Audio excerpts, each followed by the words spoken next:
Good afternoon. I am Sarah Mangelsdorf, Dean of the Weinberg College of Arts and Sciences, and on behalf of the college and the Department of Chemistry and Northwestern University, I would like to welcome all of you to the awarding of the Dreyfus Prize in the Chemical Sciences to Tobin J. Marks. We are so pleased to be here today to celebrate Tobin's work.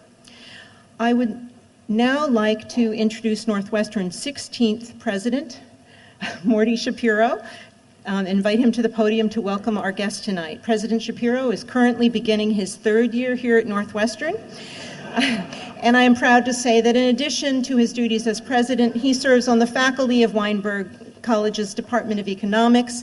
His research and teaching focus on the economics of higher education. Please join me in welcoming Morton Schapiro.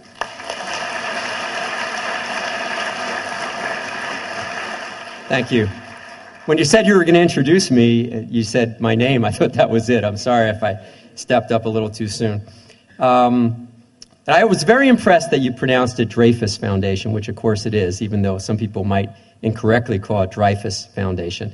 I'm well aware of that because I was one of those people until yesterday when Mark and I had a delightful conversation. During much of the time, we confused ourselves. And at the end, neither of us, including the executive director, could really remember if it was Dreyfus or Dreyfus. But we know that, in fact, it is Dreyfus. Dreyfus Foundation has been an important contributor to the scientific life and fabric of Northwestern University for many years. I was looking over the list today, and I saw the Teacher Scholar Awards, I saw the Postdoc Awards, I saw the New Faculty Awards, and on and on and on. And of course, the greatest award is the Dreyfus Prize. So when I asked Mark yesterday about the history of the prize, and he said, well, we give it every other year, and Tobin Marks is the great worthy second person, but there was a first person, that was George Whitesides, who happens to be sitting right over there. And George, I can tell you, I woke up this morning and I knew who you were, but I wanted to read and see what you were doing since you won the prize and all that. And before I even got to Wikipedia, the new encyclopedia for the world, I opened up the New York Times today, and of course you've seen this, and who is all over the front page of the Science Times but George Whitesides and his remarkable new breakthroughs that are actively making the world a better place. So I never even got, sir, to Wikipedia. I was so impressed with that and reminded that, of course, Tobin Marks is the best of the best here at Northwestern. Talk about loyalty. He has been a member of the faculty here in the chemistry department since 1970. He's young, but he's been here for quite a while. He's made a remarkable impact, not only on the development of the chemistry department and in general, the science programs at Northwestern, but of course on the field of chemistry.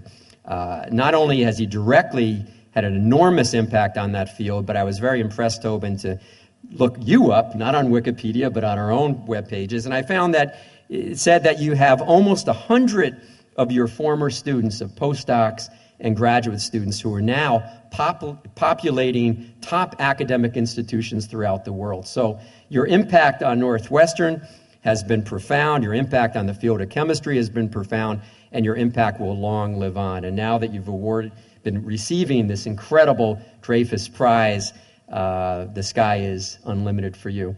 We know everyone here in the audience knows that science is an incredibly important part of what we do at Northwestern, and with people like Tobin Marks, the future is unlimited. So thank you, Tobin, for your great service and brilliant contribution to science, and thank you to the Dreyfus Foundation for your wonderful, remarkable, longtime support of Northwestern. So thank you.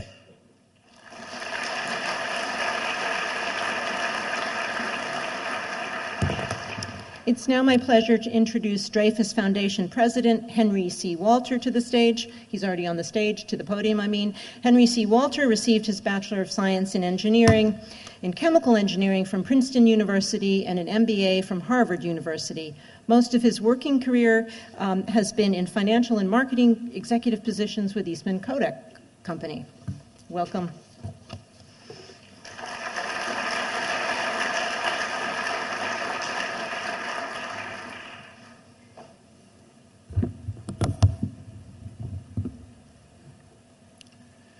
Thank you, Dean Mangelsdorf and President Schapiro, for the warm welcome and kind words about our foundation. We are delighted to be here. In the audience, there are about 20 individuals representing the Camille and Henry Dreyfus Foundation, our directors, scientific advisors, staff, former advisors, and consultants. We are proud of our connection with Northwestern University. Mark Cardillo, our executive director, informs me that over the years, we have made 40 awards to Northwestern faculty. Also in the audience, we are pleased to have representatives of several other universities that have received Dreyfus Awards, specifically the University of Chicago, the University of Illinois at Urbana-Champaign, the University of Chicago, University of Illinois at Urbana-Champaign, sorry, I'm repeating myself, University of South Carolina, University of Wisconsin-Madison, University of Illinois at Chicago, Illinois Institute of Technology, Columbia College, Chicago State University, and Benedictine University. We welcome as well representatives of Argonne National Labs, Dow Chemical, UOP, Dow Corning, BP America, ConocoPhillips, and Evolence Renewable Sciences. A special welcome to postdocs and students in the audience. You are our future. Thank you for coming. Since our founding in 1946, we have made approximately 3,800 awards in the areas of chemistry, chemical engineering, and related sciences with a total value of about 130 million. Before I present the Dreyfus Prize, I would like to say a few words about the early years of Camille and Henry Dreyfus, the brothers whose extraordinary legacy in scientific and entrepreneurial innovation we celebrate today. Late in his career, Dr. Camille acknowledged the perseverance required to succeed in chemistry when he said, "The more troubles we had, the more we were successful, because we grew up on troubles and had learned to master them." The brothers received their doctoral degrees in organic chemistry at the University of Basel, Camille in 1901 and Henry in 1905. They also did postgraduate work at the Sorbonne in Paris. The brothers began their work on dyes, working in a shed behind their father's house in Basel to develop a synthetic indigo dye. At that time, dye research and manufacturing were flourishing in Switzerland. The brothers soon switched their attention to the development of cellulose acetate as a replacement for the highly flammable and explosive cellulose nitrate. Cellulose nitrate, aka nitrocellulose, was used at that time by the fledgling motion picture industry for toiletry products such as hairbrush backs, and as a dope to coat the fabric used on aircraft at that time. However, the flammability of products based on cellulose nitrate was a serious problem, and frequently causing fires in both movie theaters and homes, and a replacement was sorely needed. The first customer for the cellulose acetate film was Pathé Frères, the motion picture pioneers. The brothers also envisaged that this new material could be processed and spun into man-made fibers, a much larger potential market. By 1913, they had worked out a feasible commercial process and had samples of acetate fiber to show potential backers. The outbreak of World War I in 1914 changed everything. The Allies needed large quantities of cellulose acetate dope for their aircraft and did not want to rely on a small plant in Switzerland. So they invited and subsidized the brothers to build plants in Spondon, England, and Cumberland, Maryland.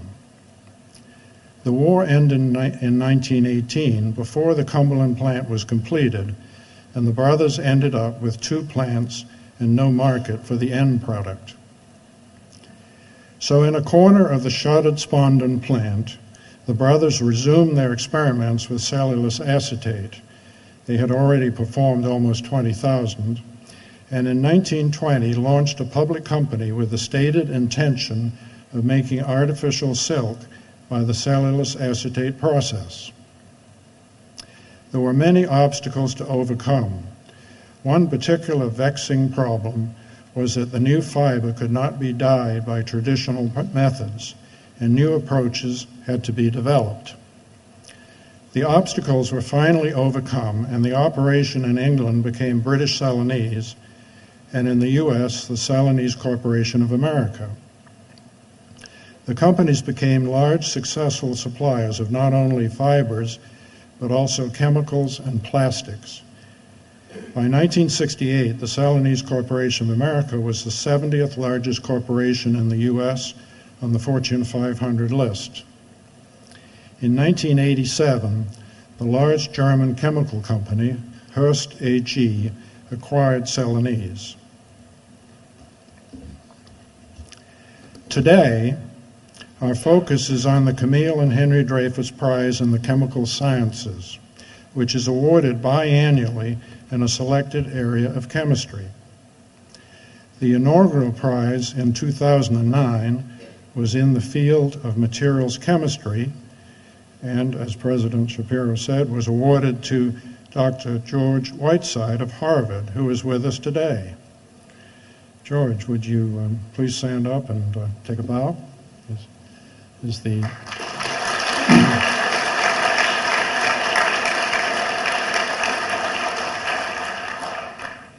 This year, the prize is in the field of catalysis. Currently, the prize is restricted to U.S. residents. Starting in 2013, the prize will be international in scope. The reason the Foundation established this prize is twofold. First, we would like to honor the legacy and the accomplishments of the Dreyfus brothers, Camille and Henry, as we do with our other awards, such as the 2 core Teacher Scholar Award programs, which have been in existence for 40 years. I should add that today's awardee, Dr. Marks, received a Teacher Scholar Award in 1975. Second, we would like to recognize an individual for exceptional and original research in a selected area of chemistry who has significantly advanced the field. And now on to the awarding of the prize. Dr. Marks, would you please join me? Just stand there. That's great. First, I will read the citation. The Dreyfus Prize in the Chemical Sciences is awarded to Tobin J. Marks for the development of major catalysts. I'll start again. For the development of major new industrial catalysts and the fundamental understanding of their chemical structures and mechanism of action. By the Camille and Henry Dreyfus Foundation, September the 27th, 2011. And the citation is signed by the directors of the foundation, our executive director, and our scientific advisors.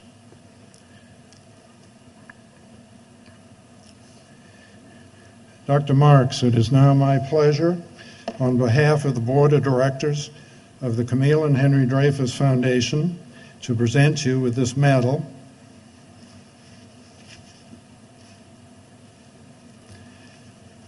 As the winner of the 2011 Dreyfus Prize in the Chemical Sciences. Now I'm going to put it around his neck, and that we're not going to do what the French do, so don't worry. I'm not going to kiss him on both cheeks.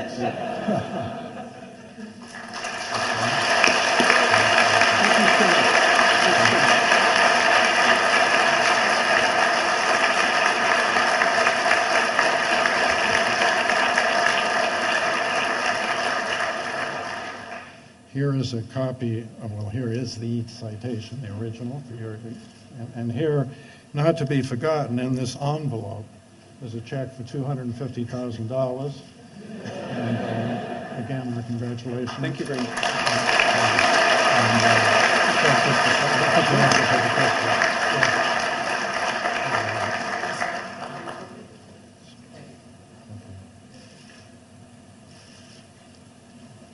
Thanks.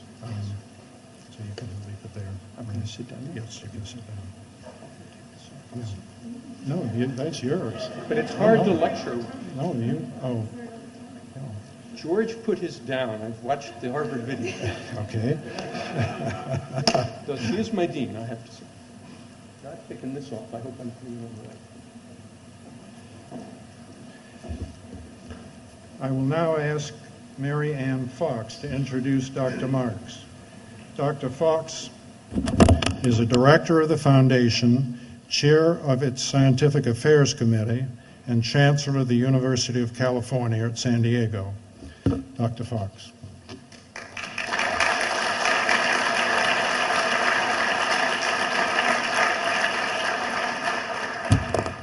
Well, it is my happy duty to explain the award and some of Tobin Marks' accomplishments.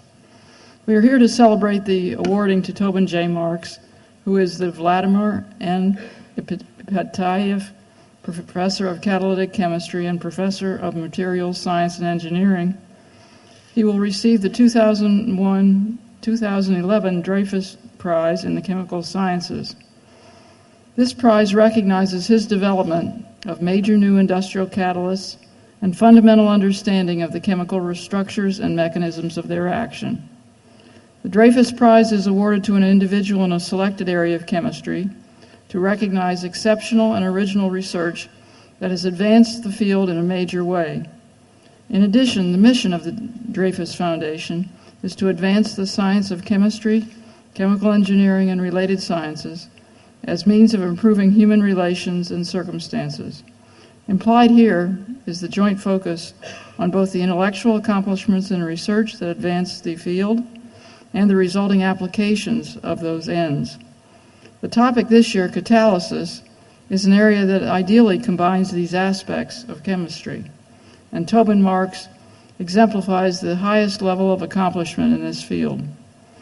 Tobin has been a world leader in the understanding and development of new catalysts that enable the production of recyclable, environmentally friendly, and sustainably produced plastics and elastomeric compounds.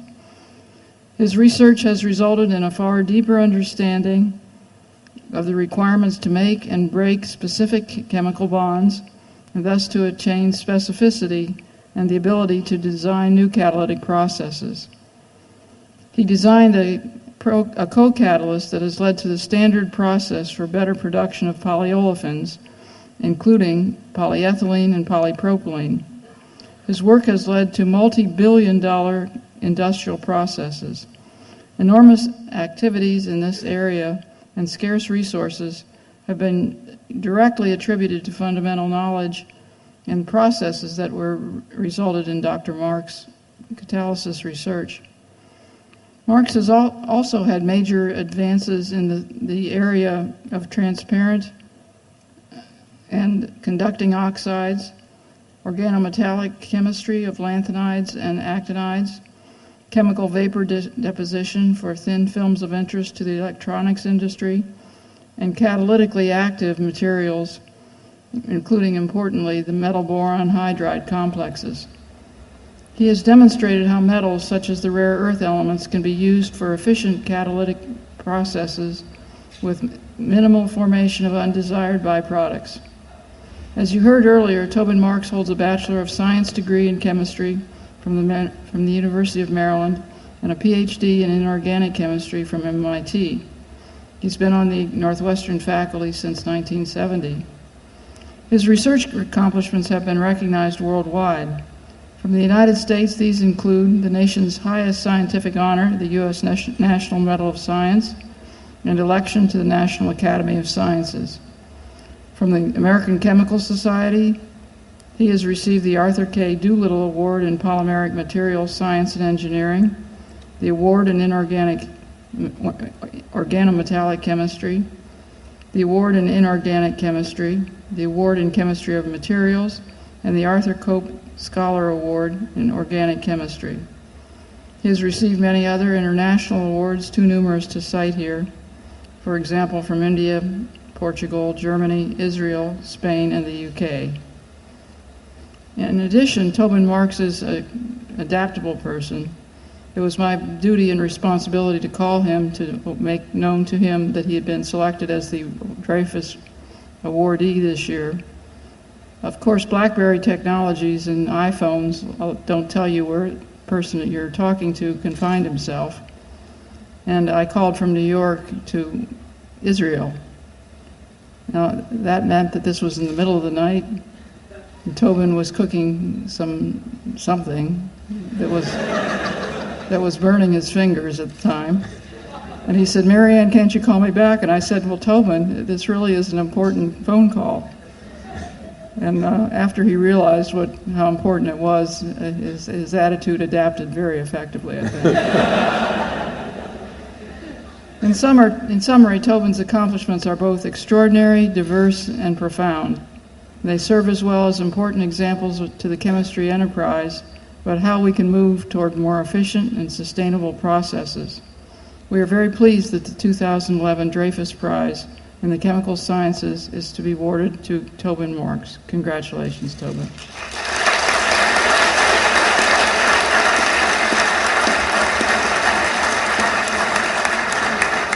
Thanks so much. Sorry.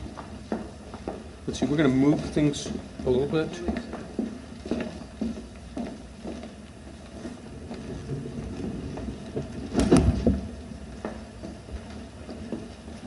Whose glasses are these?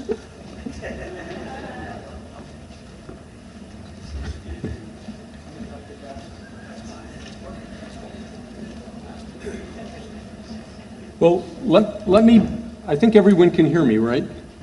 Everyone in the front row says, sure. Let me begin by saying what a great honor this is. I feel humbled. Normally when you receive awards like this, you begin by saying, you know, you're honored to be among the previous 50 winners of this great award. And there's only one, and of course it's the person in chemistry I admire the most, George. And it's really delightful to win this award. And what I wanted to talk about today is about catalysis. It's going to be a general lecture. It won't be too technical. We'll talk about something about what catalysis is and why it's important. Some historical notes. I think the history buffs may be interested in some of those, especially about Northwestern. How did catalysis start at Northwestern? And then we're going to get a little more technical, and we're going to talk about catalysis in exotic parts of the periodic table. We're going to make some high-tech polymeric materials and show how catalysis is so essential. We're going to do a little bit of bridging two of the great areas of catalysis, and that's homogeneous and heterogeneous, and just give you some of the flavor of some recent things we're doing, and maybe a little bit of crystal ball gazing. So where's catalysis going? And to give you some sense of what people are thinking about, and then some acknowledgments. So let me begin about what catalysis is, and it's a science to make chemical reactions faster and more selective, and by more selective means targeting the product we want and not other products. So I think we all had in high school and freshman chemistry these kinds of reaction coordinates, and so here are the reactants, here are the products. This is the driving force Mother Nature has given to make this reaction go, but with no catalyst you can see there's a very, very high barrier to these reactants crossing over to products. There's a very high barrier, and that means very costly in terms of energy, very slow. On the other hand, in the presence of a catalyst, you can dramatically change the energetics to go from reactants to products, and we describe the atomistics of how this happens in terms of something called a mechanism. Very important to understand that. Catalysts can be homogeneous, meaning solution phase, biological, so enzyme in a solution-like phase usually. Heterogeneous usually implies in a separate solid phase. And lest you think this is all esoteric academics, catalysts and catalytic products account for approximately 20% of the United States gross domestic product. So huge production of fuels, pharmaceuticals, coatings, plastics of all sorts, cleaning the air we breathe, cleaning the water we drink. So very, very important technologies. Let me talk a little bit about what is happening in catalysis today in terms of international recognition. It's interesting to note that in the past decade, 4 of the Nobel Prizes in chemistry have been given to work in catalysis. Asymmetric catalysis, so new ways to make pharmaceuticals and make them in a more clean, atom-efficient way. Olefin metathesis, to do that and make new kinds of materials of all sorts.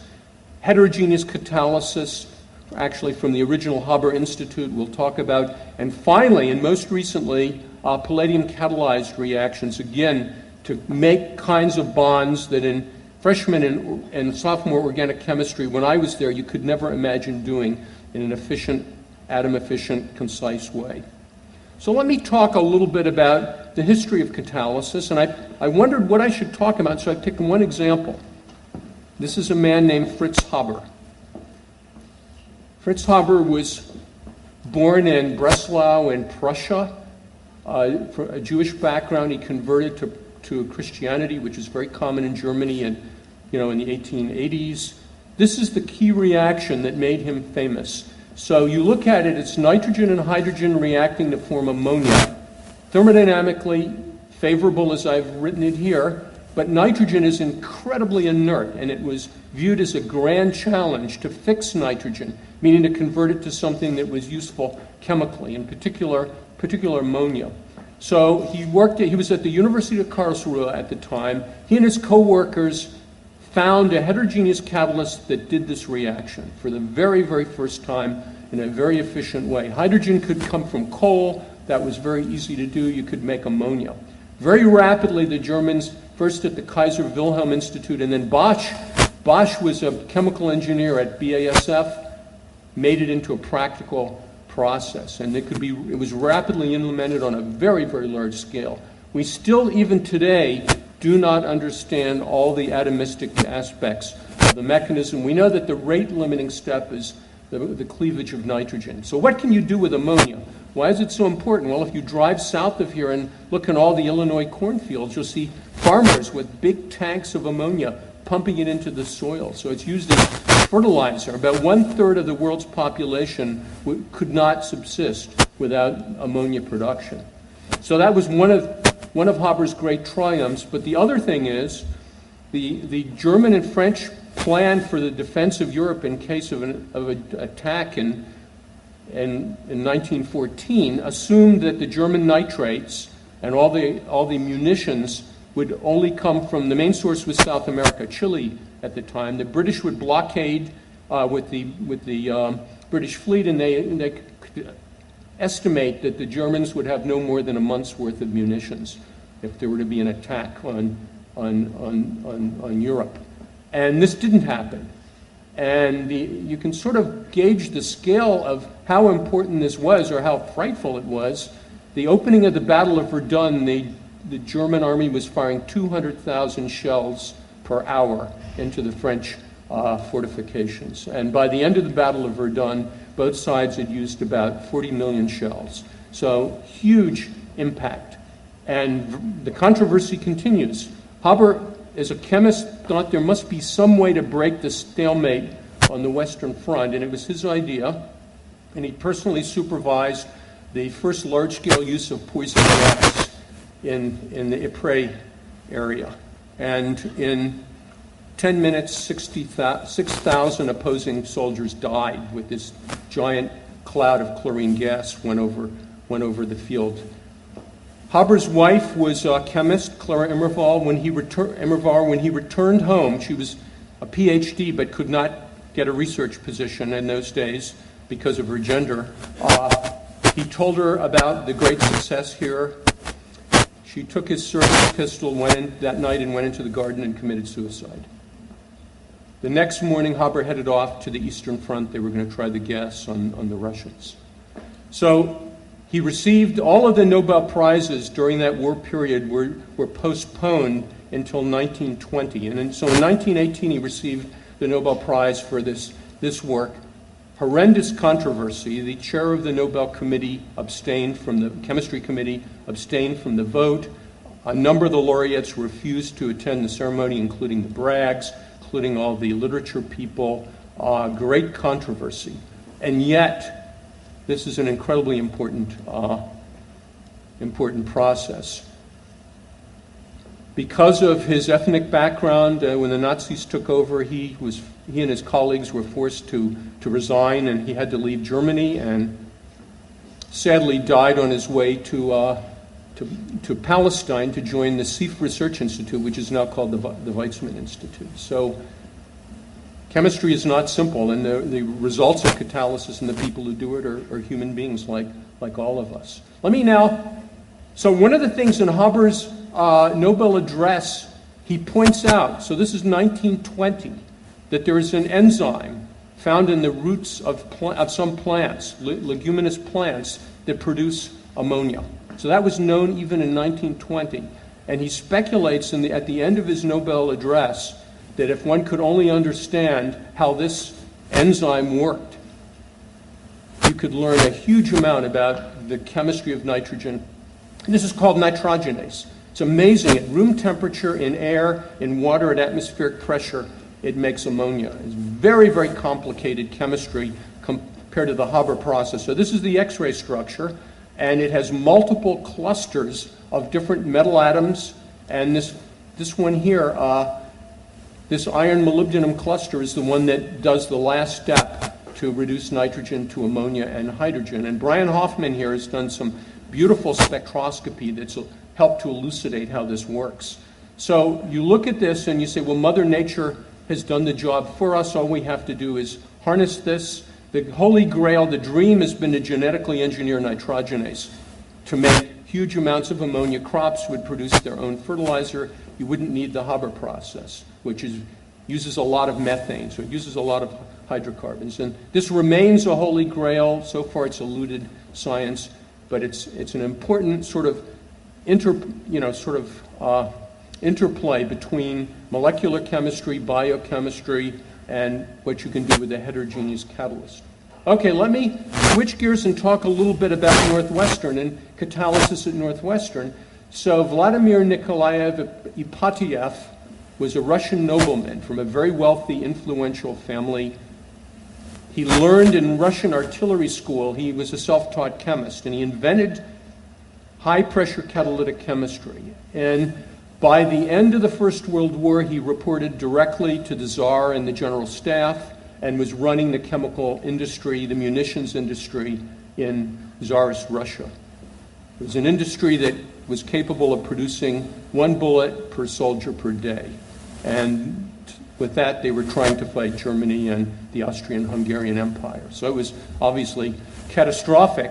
The Bolsheviks took over and they installed Ipatieff into a huge catalytic institute. He was world-renowned. He reported directly to Lenin, and then after Lenin to Trotsky, and received awards all over the world.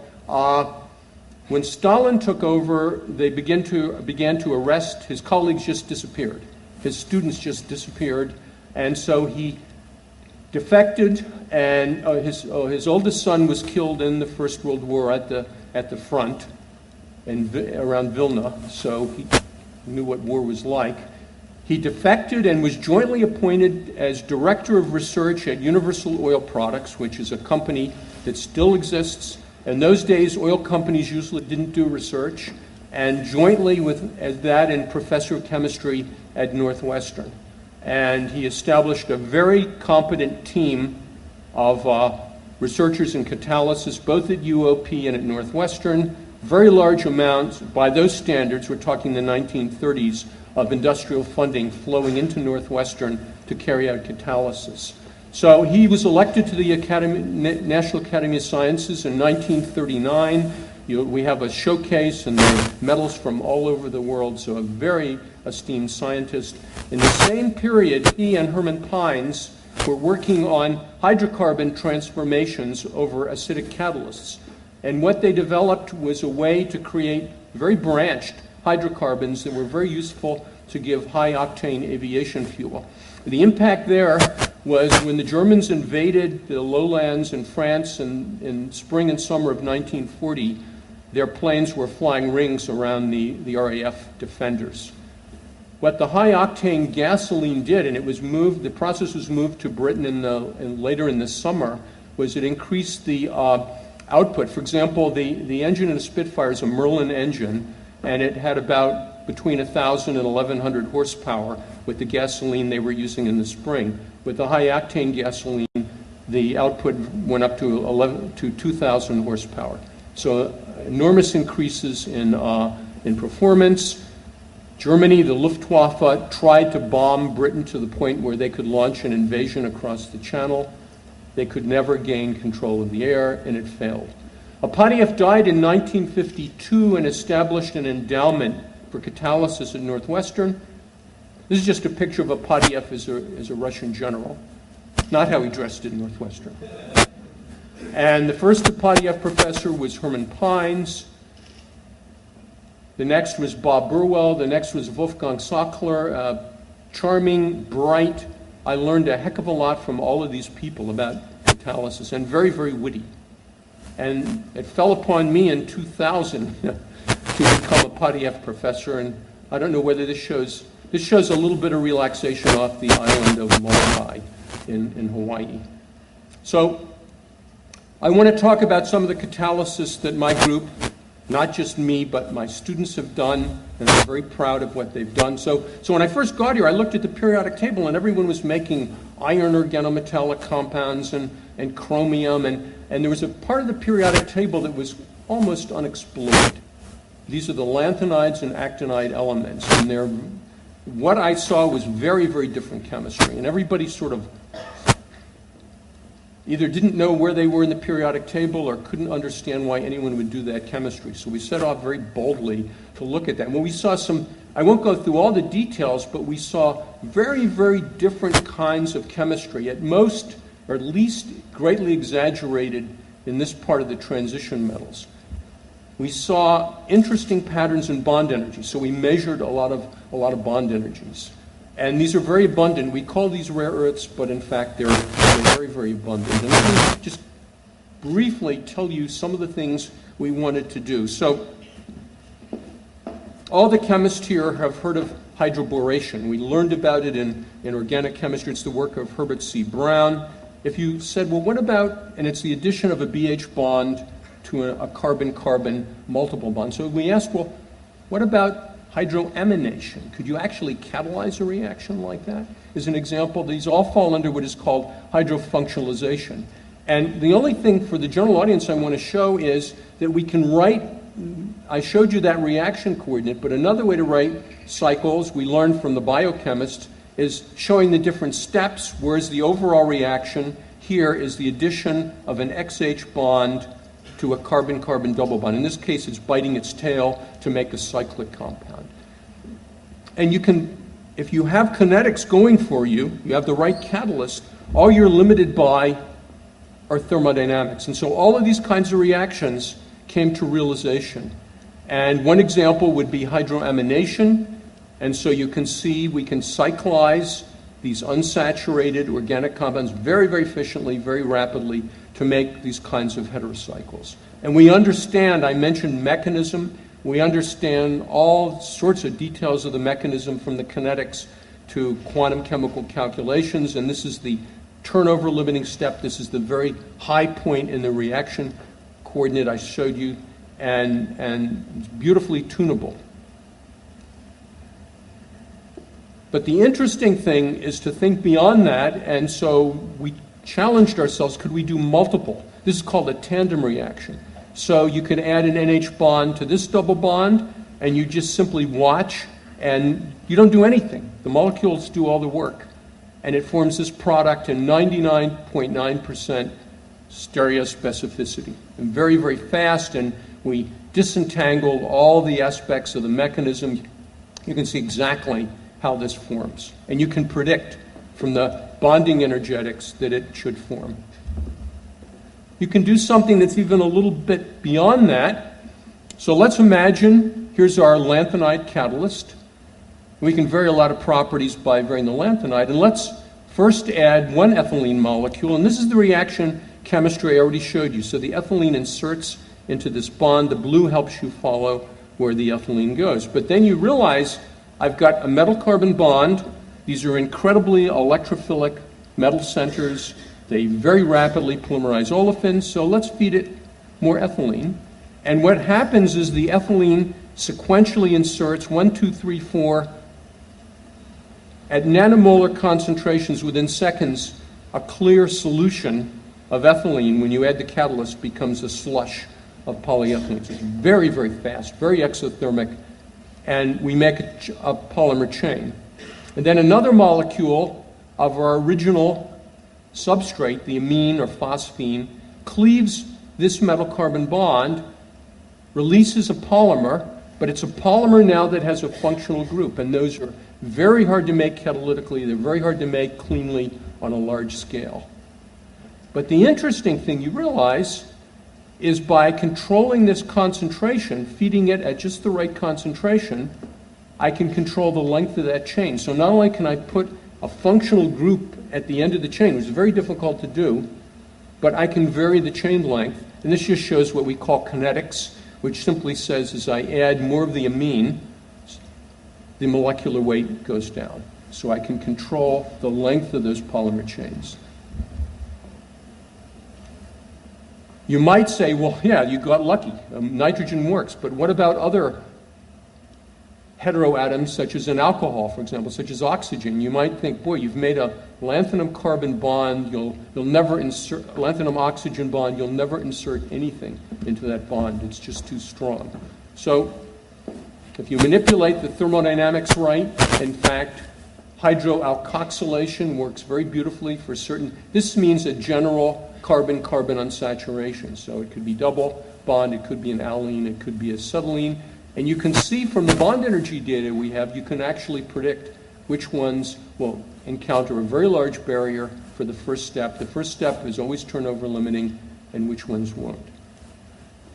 So, don't like to show tables at a talk, but just to give you some idea of the richness of this chemistry, you can make all sorts of bonds. If you took sophomore organic, you did the Williamson ether synthesis probably. And you could also make an ether. But you created a lot of crap in the process, a lot of byproducts, a lot of salts that no one knows how to get rid of, and so that's not an issue here. What about sulfur? The first thing you talk to any catalytic chemist and they say, don't get any sulfur near my reaction. Sulfur is a classic poison for lots of catalysts. And so could you do hydrothioylation to add SH bonds to CC multiple bonds? And this is just the thermodynamic analysis. So we're going to insert an acetylene into the lanthanide element bond and then cleave this bond with another mole of substrate. And you might say you're awfully optimistic to think that that would work. It works beautifully. And it's greater than 99% Markovnikov addition, which means the sulfur goes to this position, quantum chemical calculations, lots of other things. We know a lot about these reactions. So this just gives you an idea of what you can do with lanthanides. And these lanthanides have now become very popular in organic chemistry for all sorts of catalytic transformations. Now I want to switch gears, and let me talk about another part of the periodic table, and I want to talk about polyolefins. To polymerize simple molecules like ethylene or propylene. And you might think that's really very tough. It turns out with the right catalyst, it's very easy. With one particular catalyst, you get just an oil. It looks like rubber cement. Another one, you get a crunchy hard powder. Another one, the right catalyst, the right conditions, and you can make beautiful flexible films and buckets and all sorts of things for the third world and agricultural products. The annual U.S. production is over 50 billion pounds a year. 55% of all the plastic sold in the United States, 5.5% annual growth. Worldwide, the production is about 10 kilograms per year for every human being on the face of the earth. There are plastics all over this auditorium and all over things we do in our daily lives. And let me tell you a little bit, and it's still a very hot area.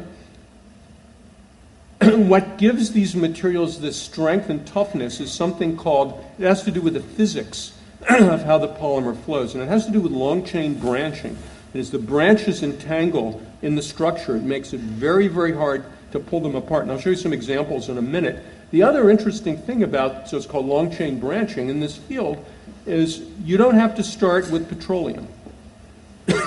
You can start, and there's a large plant now in Brazil, you can start with sugar cane, you can go to ethanol, ethylene, and you can make these same plastics without ever touching a drop of oil, which is pretty interesting. And what makes all this happen are catalysts, very unusual structures like this. It's a cation and an anion, but it's in hydrocarbon solution. It's an extremely powerful electrophile, an extremely inert anion. So how do these work? And what I want to tell you about is a little bit of how my group got into this area. And what we were interested in was creating, always you do things that are a little bit crazy, if you like, or out of the box, or certainly have never been done before. How do you create a molecular transition metal cation with no d electrons, and what would its properties be like? And what intrigued us was work from DuPont and several Russian groups where very simple organometallic compounds were adsorbed on a very simple oxide like alumina. In homogeneous solution, these molecules do very little. You put them on alumina, and you see 10 to the 6th, 10 to the 8th fold enhancement in reactivity. And to us, that was something astounding and something we had to understand. I asked some sort of classic catalytic chemists, well, what's happening? And they say, it's a support effect. And that didn't seem detailed enough for us. So what happens, you can see by a variety of spectroscopies, is on a Lewis acidic surface, you actually abstract an alkyl anion to make a species like this. This is what we proposed. The first time I proposed it in front of a large audience at an American Chemical Society meeting, people basically said, get that guy off the podium. It doesn't, how can you have a 14 electron D0 cation? And the answer to that is, how can you have these kinds of reactivity enhancements? So we set out to make species like that and put them in a bottle. And as we were working on that, a group in Hamburg, Germany did something similar. So these are very active hydrogenation. So it'll hydrogenate olefins faster than platinum on silica. A group in Germany, Kaminsky, by adventitiously getting some water in one of their reactions, we're always careful not to do that, they saw this enormous enhancement in polymerization activity also. And we could show spectroscopically that this species, say by C13 high-resolution NMR spectroscopy, was essentially identical to this one. So you look at this, and there are a whole bunch of interesting questions. What drives, one of the things I always learned from George was he would really upset people at meetings because he'd ask, why did that reaction go to the right rather than the left? And to the typical organometallic chemist, they were happy it went either direction. So what drives these kinds of reactions? What is the nature of this interaction? It's an electrostatic interaction. It's a Jean-Marie Lane weakly covalent interaction. What stabilizes these species, and how much does this affect the catalysis? And the last question is, suppose I had two of these next to each other, what might they do in concert?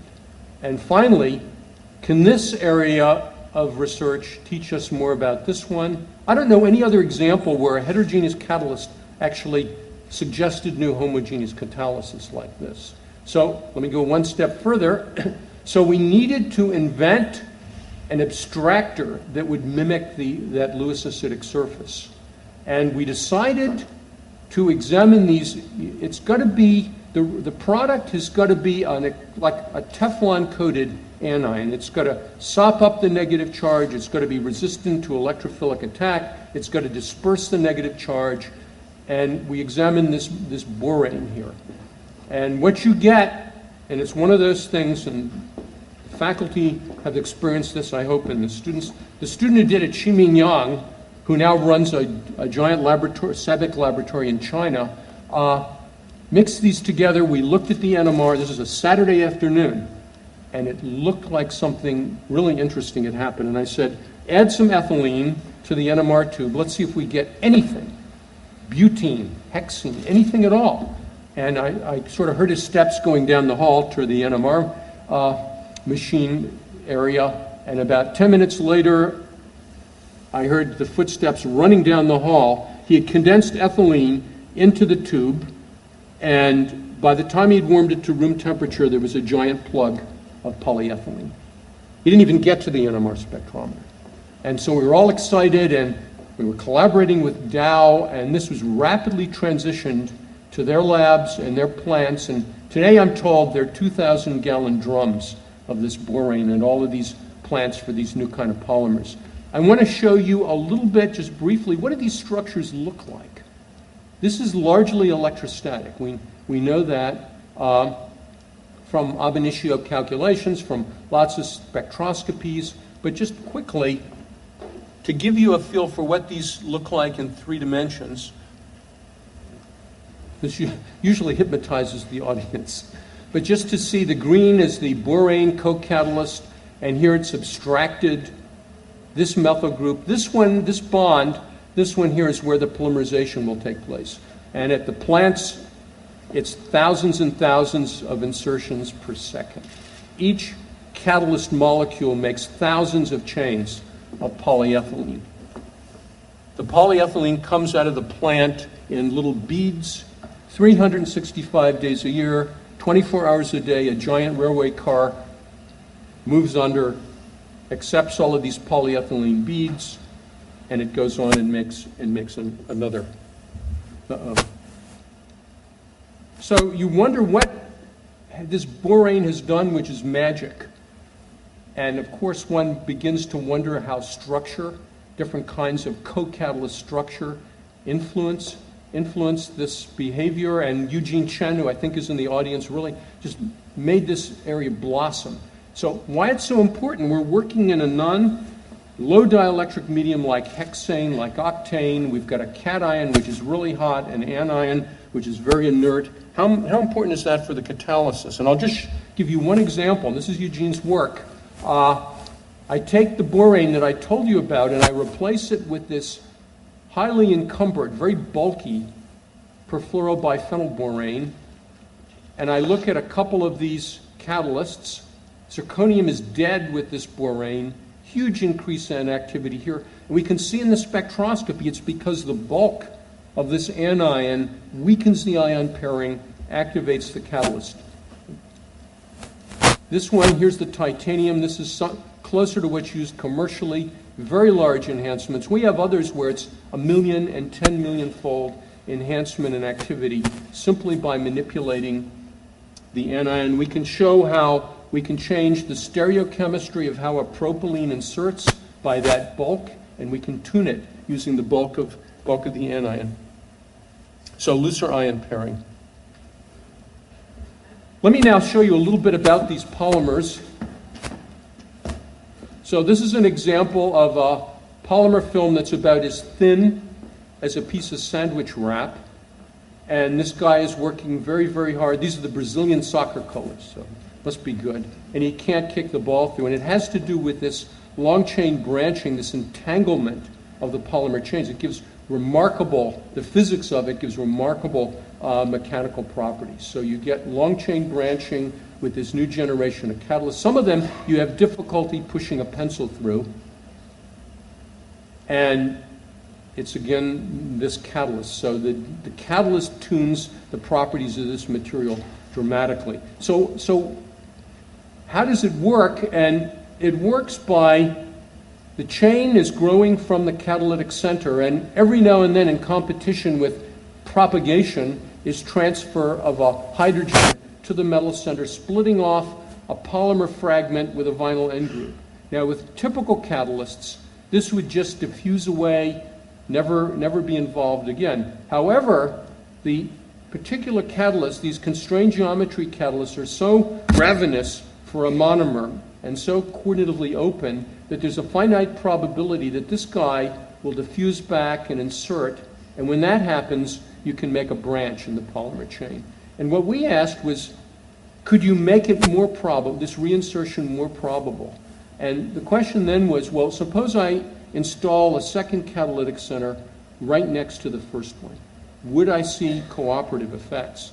So in catalysis, you might wonder, who in the world would want to put two catalytic centers in close proximity? So here's some examples at the top. There's some biological ones. So this is Jack bean urease, and this is a phosphoryl transfer enzyme. And in both cases, one catalytic center or one metal center activates the substrate, and the other center activates usually a nucleophile, something that's electron rich, to attack the bound substrate. And there are lots of examples. I won't go through these in detail. This is from Harvard. This is part of Nuyori's Nobel-winning work, where poising several reactive centers in proximity. This is Rick Adams' work, very pretty hydrogenation on a cluster.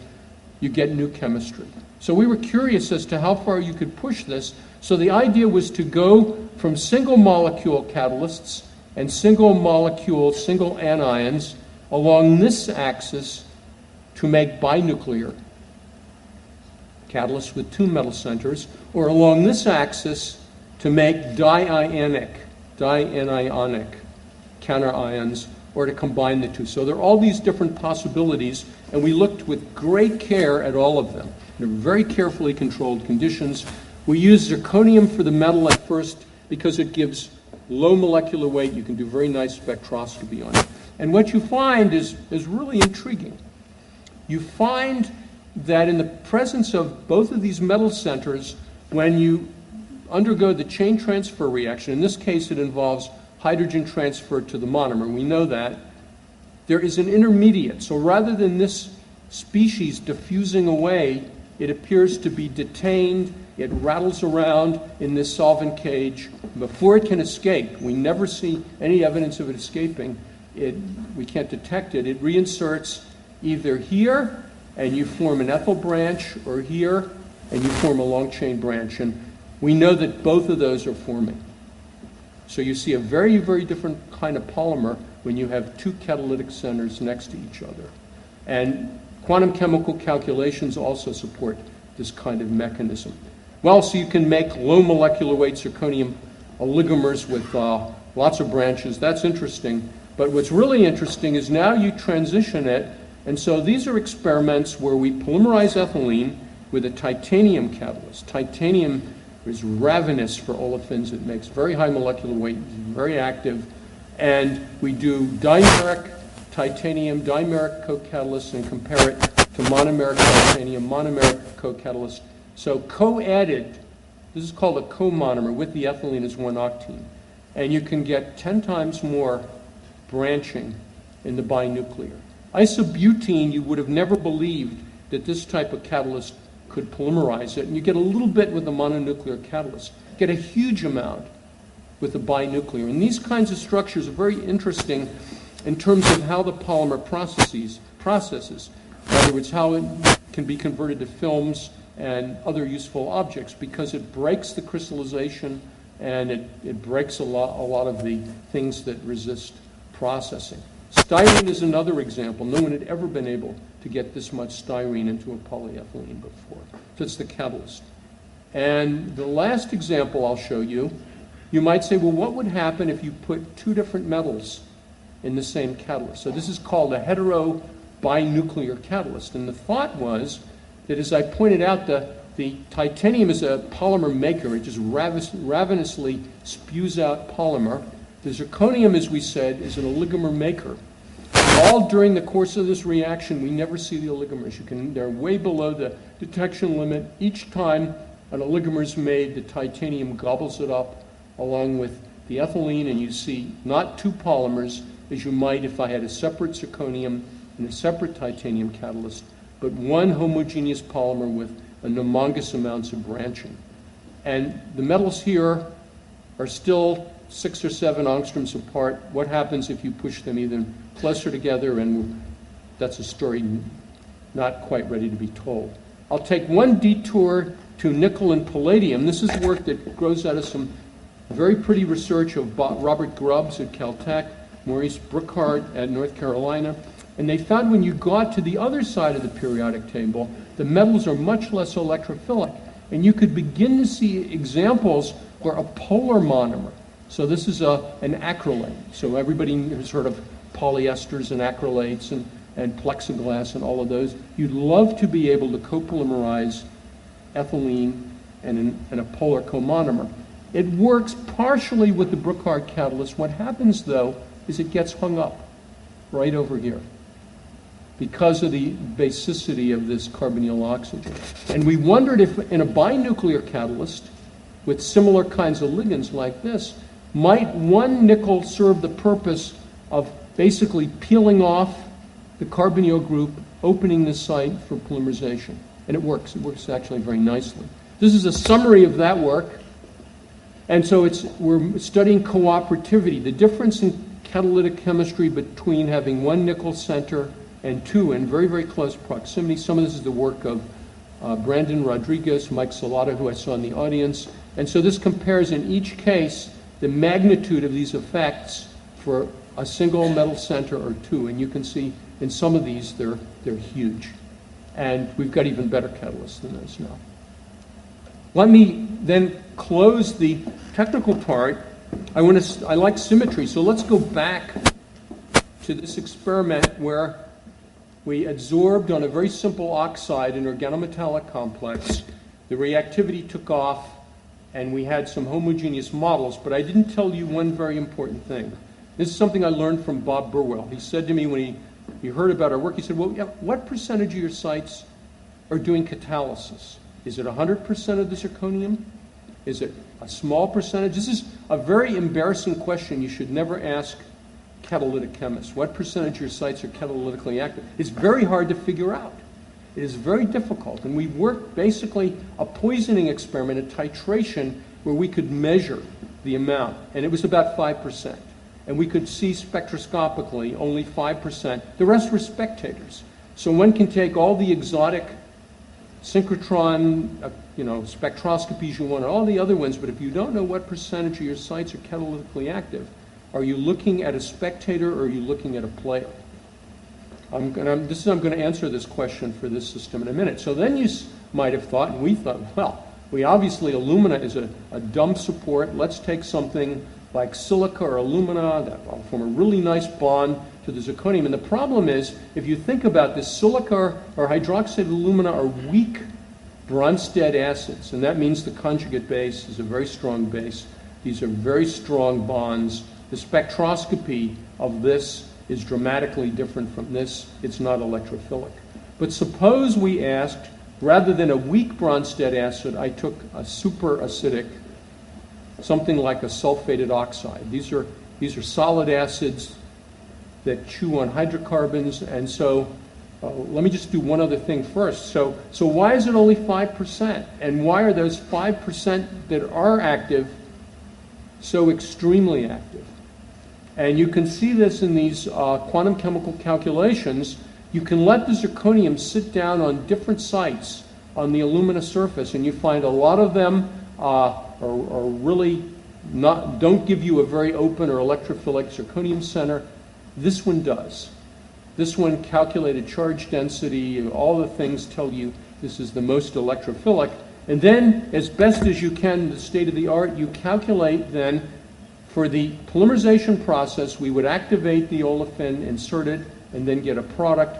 And you calculate an energetic profile for the cold sites, if you like, the ones that didn't look so interesting, and in fact, it's very, very high. But a small percentage of the sites, maybe 10%, you can see the energy to get to the transition state is very low. In fact, we then do the same calculation on our homogeneous catalyst, the one that I showed you the crystal structures of and all of that, and it's even higher. And so the implication here is that these sites on these oxide surfaces are really unusual.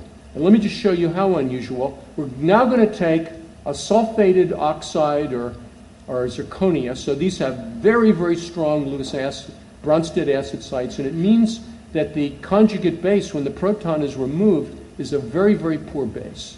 And you put this zirconium compound down, and it hydrogenates benzene, which is a very difficult transformation. It polymerizes ethylene.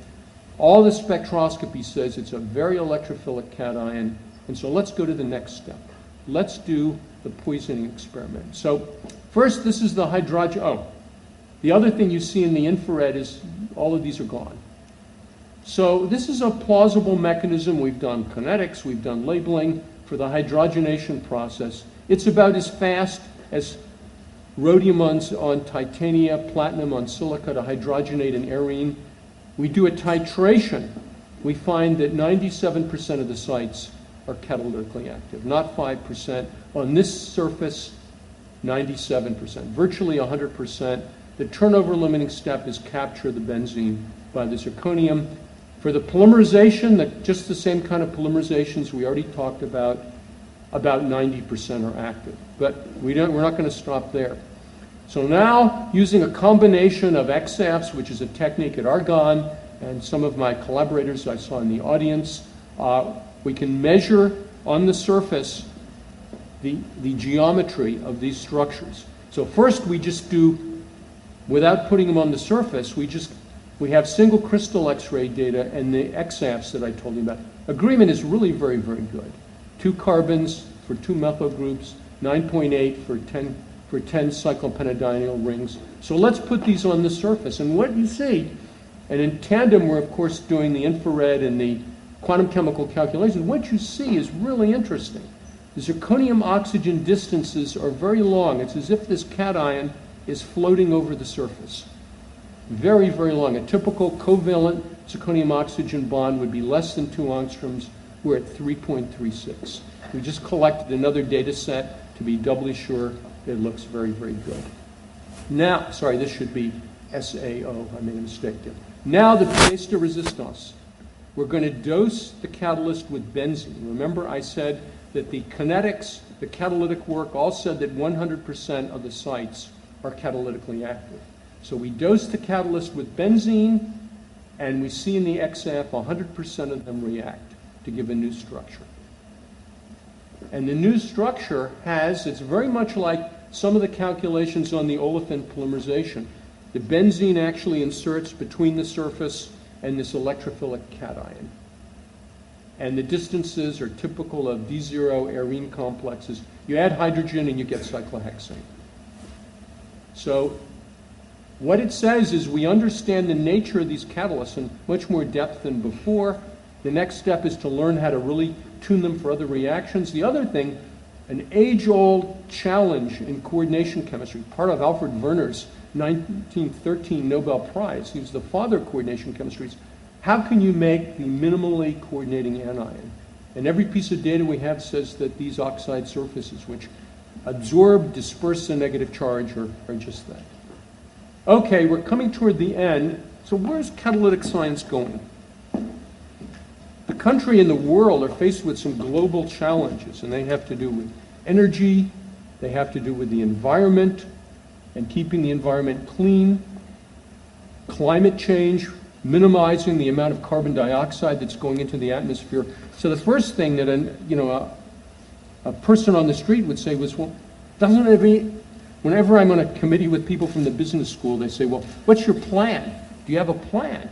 Well, there have been exhaustive studies, so there are lots of thoughts that lots of people have about what to do and how we're going to do it, and the science that needed to be done. And just some thoughts of mine. First of all, one thing that's going to happen about how we do science is it's going to be more than just sort of observing things and saying, hey, that's neat, to control, and controlling the properties of matter. And this comes out of this directing matter and energy 5 challenges for science and the imagination. That's one thing that comes out. Is we should be focusing more on how to control things rather than sort of being spectators. So new ways to manipulate catalytic rates, selectivities, is driving processes uphill. How to do that with external stimulus, whether it be light, whether it be coupling, for example, to get rid of a lot of carbon dioxide. The other thing is, perennially, I remember at a Catalytica meeting years ago, George said, he's listening to all these talks, and he says, these phosphines are terrible ligands, they're so fragile, when are we going to get rid of them? And it took the community a long time, but now in fact, people are running homogeneous catalytic reactions at 200 C with pincer ligands, with N-heterocyclic carbines. So we want to make hard matter much more like soft matter, and vice versa. We want to make these organic structures. Extremophiles are enzyme, bugs that live in nuclear reactors and volcanoes. So their enzymes are incredibly thermally robust. We need to learn how to do that to make better catalysts. More molecular heterogeneous catalysts, whether it's the MOF work that Joe Hupp and Song Bin are doing, or these nanobols that Justin Notstein is doing, and things like that. So heterogeneous catalysts, more molecular, homogeneous, more realistic in terms of their stability. I think there's a lot we can learn from nature, but I think in many cases, we've got to go way beyond that, because frequently nature is trying to solve a different problem. When nitrogenase works, nature wanted to do something different than make a lot of easily obtainable ammonia. I think the physico-chemico armamentarian to really begin in situ to see what's going on. If you like a movie of a chemical reaction with broad length and time scales is within our grasp, we should be trying to do that. As I listened, I was at an organometallic forum in the Denver ACS meeting, and I people said, where's organometallic chemistry going? And I made the mistake of saying, well, we've got to really look much bigger than people were saying, well, I want to tweak this molecule that way, or I want to change this little detail. And they're so caught up in that, but they're such bigger problems. And if you say to yourself, okay, so finally we replaced phosphines as ligands, why did it take 25 years? Isn't there some way to speed up the discovery process? Because we've got to be much more, if we're going to do this, we've got to be much more discovery oriented, and we've got to put that in our curriculum. So what are the best ways to do that? And we really have to concentrate on that so we don't waste time doing a lot of fruitless experiments. And finally, and I think this is a global imperative, there has to be long-term sustained support of scientific research and education. And I'll close with something I found very, very thought-provoking. And this is an article by George and John Deutsch, and it basically is saying we've got to change how we do chemistry and how we teach chemistry if we're going to face some of the enormous global problems. I mean, Thomas Friedman made this, in one editorial said that if you look at what's happening in the U.S. economy, we're borrowing huge amounts of money in China to spend in Saudi Arabia at a rate that is arguably unsustainable. So how can we break out of things like that? So not business as usual. Well, finally, I have a lot of people to acknowledge, and that is everything from my mentors at MIT. Al Cotton was my thesis preceptor, but I always used to show up in George's office to try to understand how to make diastereotopic groups on fluxional molecules. Seems like to lots of other people. And here, Fred Basolo and Jim Ibers and Ralph Pearson and all the catalytic people were tremendous mentors to me. And finally, I've been delighted with all the wonderful students I've had and to see where they've all turned up, where they've gone. So here are the people, and also people in Europe, a number of European groups, Argonne National Lab. We have lots of very fruitful collaborations, growing collaborations with them, and of course, these agencies and companies. And without that, I wouldn't be standing here at all. I'd just be writing unsuccessful proposals.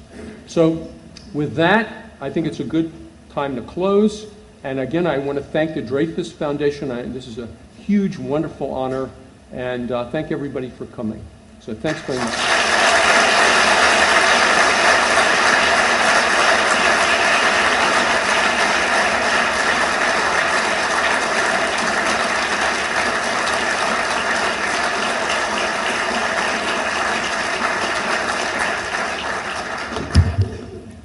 We now have time for a few questions, if anyone wants to ask Tobin some questions. Anybody? Come on.